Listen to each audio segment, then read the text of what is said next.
Oke, Assalamualaikum warahmatullahi wabarakatuh. Selamat pagi semuanya. Saya perwakilan dari kelompok 7 yang beranggotakan Nuryani Henan, Nurul Adila, saya sendiri Dimas B. Muria, dan yang terakhir ada Nobita Ramadhani.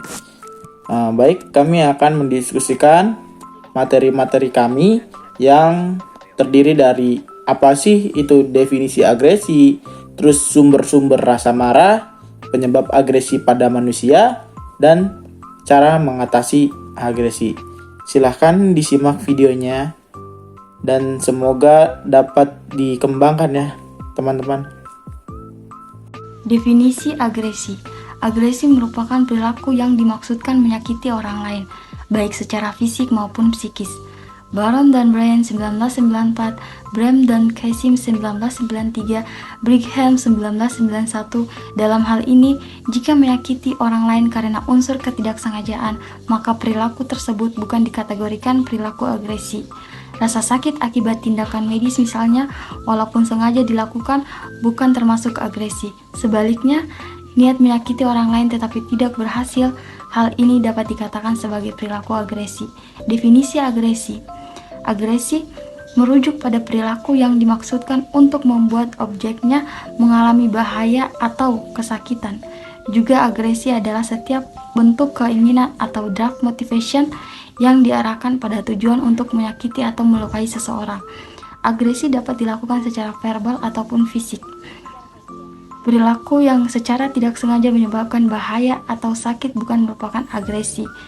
Pengerusakan barang dan perilaku destruktif lainnya juga termasuk dalam definisi agresi. Bersumber rasa marah diantaranya yaitu 1. Dampak dari emosi.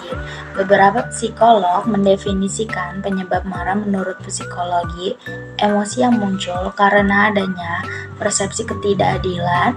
Psikolog lain mengatakan penyebab marah menurut psikologi terjadi ketika individu tidak mendapatkan pengakuan baik-baik dan penerimaan bahwa seharusnya individu pantas untuk mendapatkan suatu hal.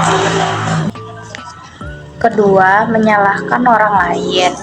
Penyebab marah menurut psikologi dapat dipengaruhi oleh faktor eksternal dan internal, yaitu faktor perilaku dan sosial. Semua ini harus didefinisikan dalam konteks keluarga, sosial, dan teman sebaya. 3. Tipe kepribadian tertentu.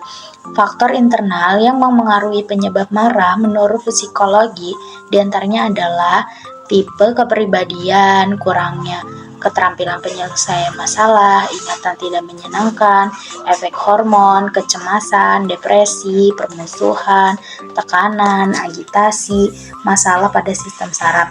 Keempat, penyebab dari sekitar. Sedangkan faktor eksternal meliputi pengasuhan individu tua yang negatif, situasi dan faktor lingkungan, seperti kemacetan, gonggongan anjing, suara berisik, dan lain sebagainya.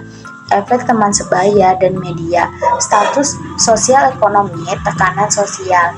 5. Mementingkan diri sendiri, egoistis atau terlalu mementingkan pribadinya yang menilai pribadinya lebih penting melebihi kenyataan. Keenam, merendahkan pribadi. Rasa rendah pribadi yaitu menilai pribadinya lebih rendah dari yang sebenarnya. Individu ini akan mudah sekali tersinggung karena segala sesuatu dinilai sebagai yang merendahkan.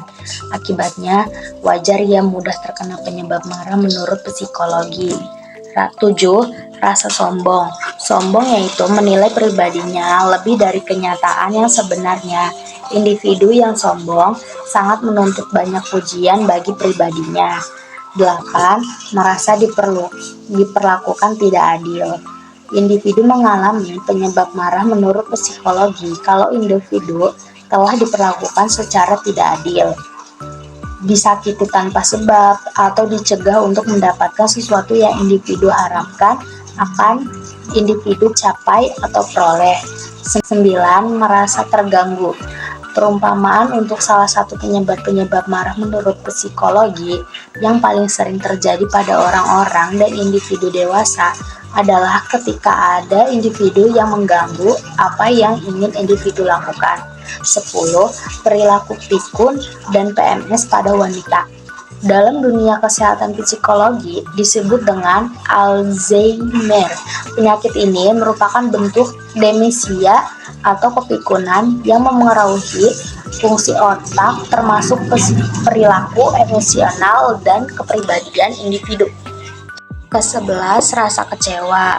Kekecewaan terhadap perbuatan individu lain juga dapat menyebabkan individu marah secara psikologi, khususnya apabila individu tersebut adalah individu yang sangat dia pedulikan. 12, gangguan psikologi, paranoid, dan schizoid. Paranoid adalah gangguan marah kepribadian yang didasari dengan rasa ketidakpercayaan yang berlebihan terhadap apapun. Individu yang memiliki gangguan marah dengan kepribadian paranoid memiliki kecurigaan yang berlebihan, selalu waspada, berpikiran negatif, sangat sensitif terhadap kritikan dan komentar dari individu lain, mudah tersinggung, sehingga mudah marah menurut psikologi, memandang individu lain sebagai penyebab dari masalahnya dan memiliki hubungan sosial yang buruk. Sedangkan schizoid adalah gangguan marah berupa kepribadian yang didasari dengan kurangnya minat sosial, menarik pribadi dari lingkungan, senang sendiri, dan tidak memiliki ekspresi emosional atau wajah dan ekspresi datar. Individu dengan gangguan marah kepribadian schizoid kurang memiliki minat sosial dengan lingkungannya. Namun, biasanya mereka mengalihkannya dengan memberikan kasih sayang mereka terhadap hewan. Oke, baik. Karena kita udah tahu tadi agresi itu adalah tindakan untuk mencelakakan orang lain karena frustasi, kita lanjut ke penyebab-penyebab agresi pada manusia. Yang pertama ada karena sosial. Itu terjadi karena frustasi, karena terhalang seseorang untuk mencapai tujuan. Jadi ketika seseorang merasa frustasi, mungkin ya cara meluapkan emosinya dengan cara melukai orang lain. Terus yang kedua ada personal. Jenis kelamin dan kondisi fisik mengakibatkan rasisme.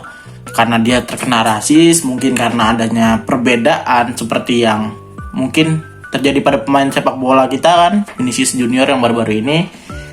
Itu dia sampai melempar sebuah ini karena dia pengen melukai orang itu karena dia tuh dicemooh gitu, dikasih rasis gitu.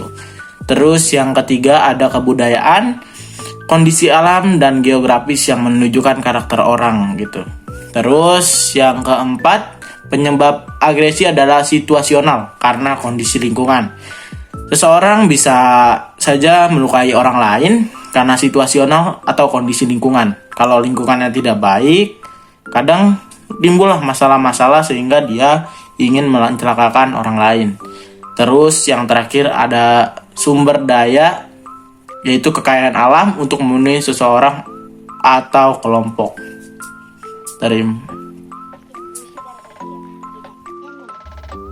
Cara mengatasi agresi. 1. Berpikir sebelum bertindak.